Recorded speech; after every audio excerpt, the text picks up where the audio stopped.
Yalpınlı senin kara saçın o mardır deyip o kaçtım gittim.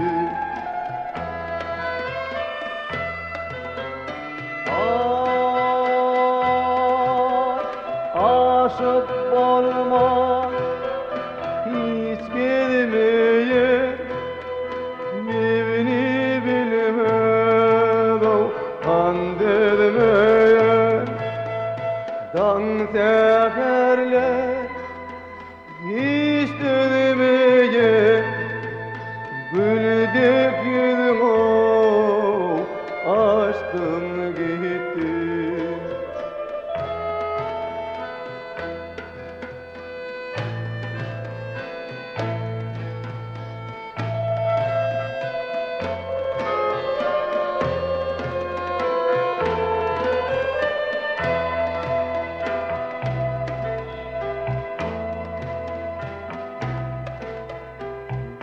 Dil söyler bağına gülün, maşuk tarar olsun bilin.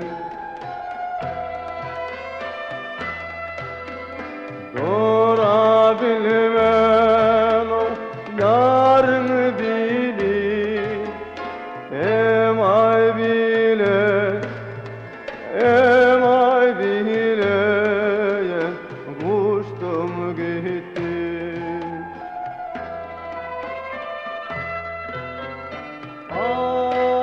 Ay yatıptır ay kol yasana, yübük mahmalları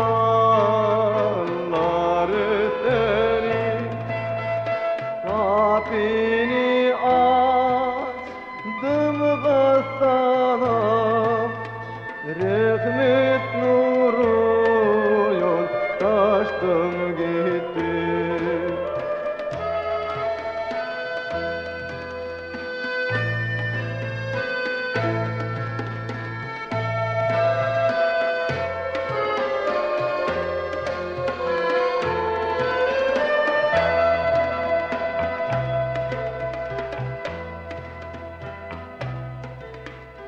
Reyhan kümlü hoştur yardan, kül kayılda uvagaldan.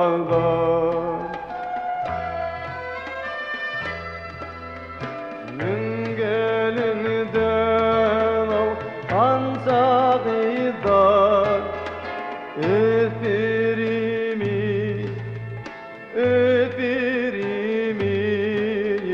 seçtim gittim.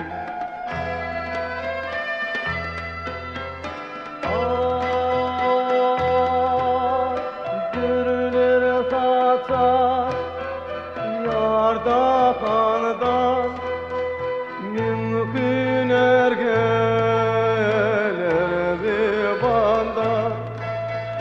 Nefes diye bu cahandan ya